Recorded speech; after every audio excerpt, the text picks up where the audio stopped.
Hello my friends, welcome back to virtual reality.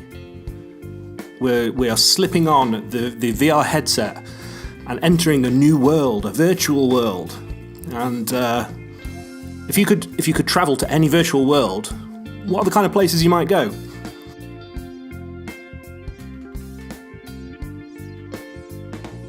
Well, for me, one of the exciting things is going inside worlds that you know from gaming, but you've only ever seen flat and 2D. I think that's why things like Skyrim VR are really popular, and more recently Fallout 4 VR, which I thought was terrible, but nevertheless, going inside gaming worlds and being life-size and seeing them to scale, and Zelda. I mean, it's a no-brainer. This is Link to the Past. Well, it's not Link to the Past. This is the map from Link to the Past, the light world, recreated in virtual reality, so we can explore it. Everything being, I guess, the correct size. It's kind of not the correct size. Well, it's the right size for elves, really, because I feel like I'm a little too tall for it. But yeah, this is made with Unity, so it's fairly primitive. You know, there's no interaction. It's just a little demo. It's just a little plaything, really. It's made by two coders from Vancouver, Melissa and Kyle, who go by the name VRmy of Darkness, which I think is amazing.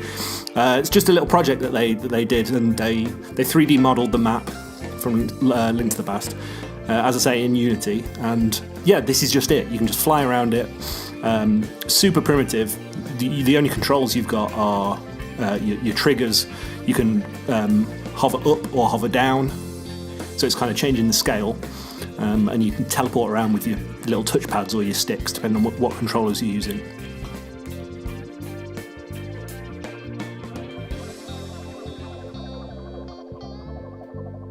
So one thing I kind of forgot while I was recording this footage is that I'm kind of zooming around, all feeling very comfortable and loving exploring.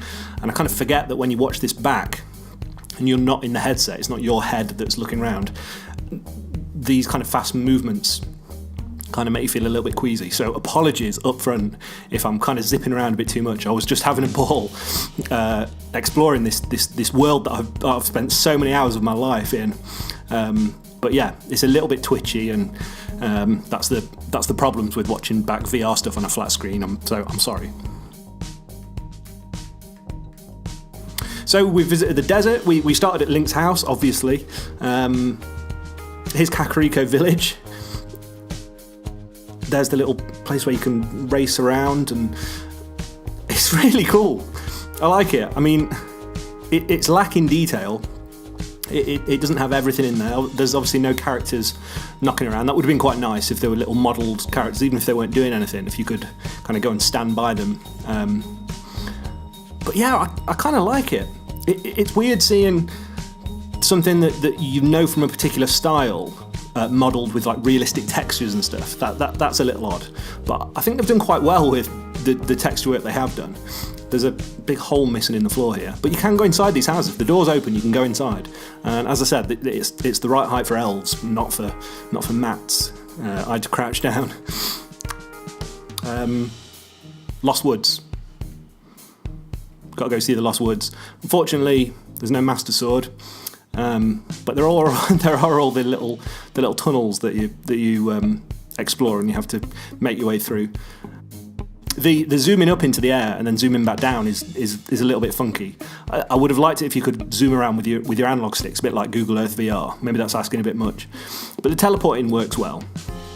But yeah, you can't just kind of zoom up into the air. You have to just keep clicking your trigger until the world kind of scales to a small map below you. So that's a little bit tricky, but this is just a little experiment. It's not something you're going to spend any great amount of time in. It's not a game. You're not playing it. It's just a cool little free thing to download and explore. So it is what it is, really.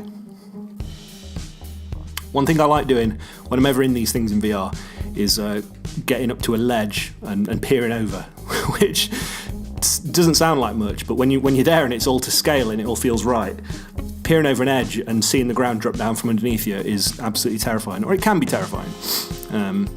So So it's one thing I like to do. It's a nice little test of how the scale feels and how the presence is.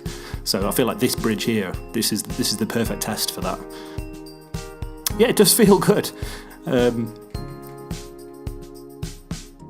It didn't make me feel that queasy, but I suppose it's hard to feel presence in something like this with your navigation as such, where you're just altering the size of the world so much. You don't get that kind of true to life presence thing that you do in a lot of VR experiences.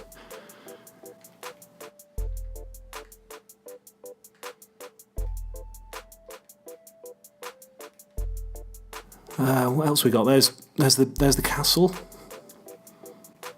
Let's look at the castle, of course.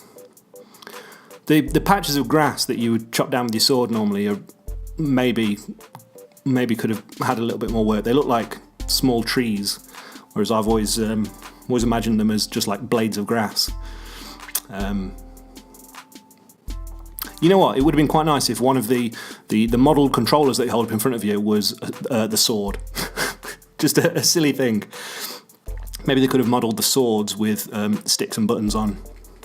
But I'm guessing the little modelled controllers that you see, they're just part of Steam VR or Unity's VR tools. So, you know, I'll look at the sanctuary